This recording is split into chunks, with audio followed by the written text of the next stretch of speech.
Yeah, I just want to make a quick video because I was meditating on the Lord, thinking about His goodness and just thinking about Him, everything that He is, His character, His personality, who He is, purity, and it's everything that we want. Then He began to show me in this country and the history, and He showed me in my mind in a vision, and He said that there were actual legitimate furniture companies within the United States that acquired human hair of the lynched individuals and also slaves that have been captured and slaves that have been killed. And the large quantities of the hair that was taken from these lynching situations, they could sell it, and as well as the Ku Klux Klan, they were able to acquire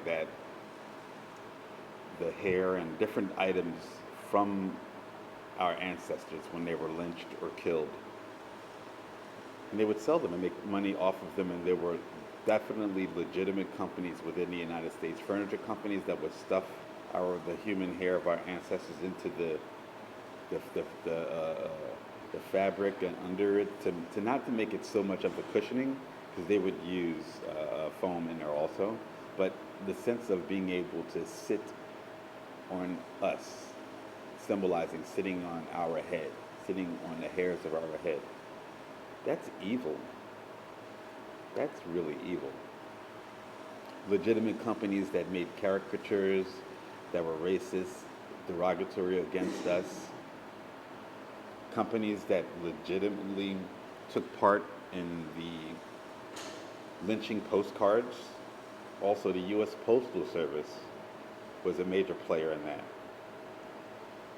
It's very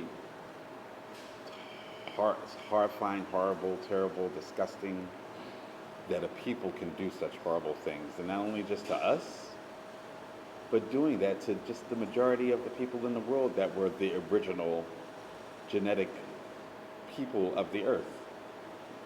Mind you, those that commit these atrocities are genetically recessive against those who are genetically dominant. We clearly can outbreed them with our genes.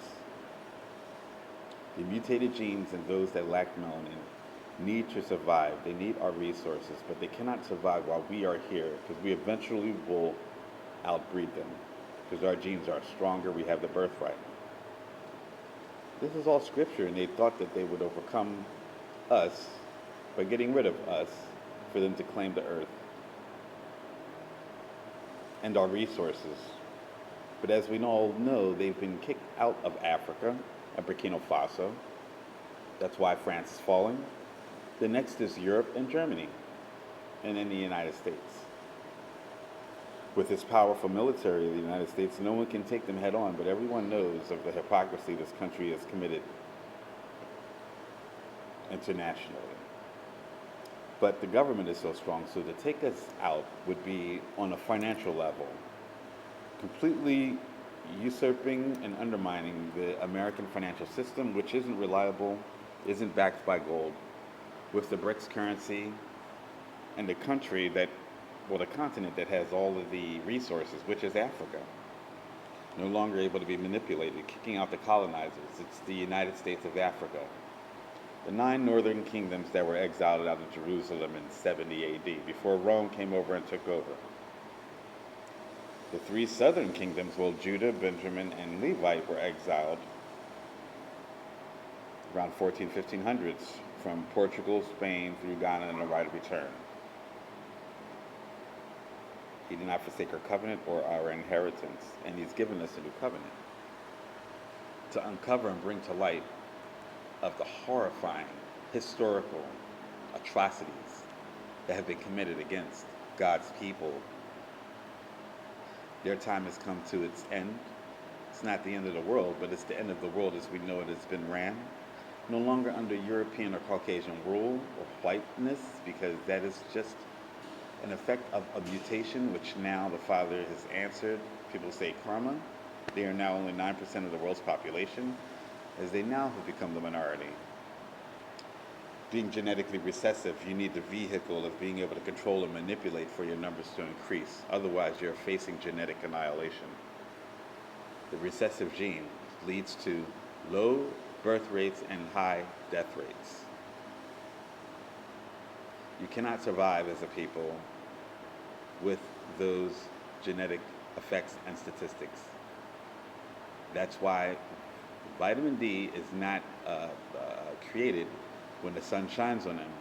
They need SPF 50 to protect them from the sun's rays. When the fallen angels fell by sinning, trying to be like God, because God created man in his image out of his jealousy, by sowing a seed in the garden, corrupting humanity. That seed sown in the garden is the genetically recessive gene. Just as the days of Noah, so should also be in these last days. There's always going to be a struggle where there's a genetic variation that isn't in the equality or the balance that the world where it should be. You know, carbon melanated people produce vitamin D when the sun shines on them. When the fallen angels were banned from out of the presence of God, they weren't able to be around the light. They were banished to darkness. What happens to things that are in the dark after a while? They become pale. They lose their pigmentation. That's the result of the mutation, the recessive gene, showing the marks of Satan and his jealousy against God, mocking humanity, creating a mock civilization to come against the children of Israel as if to eradicate us.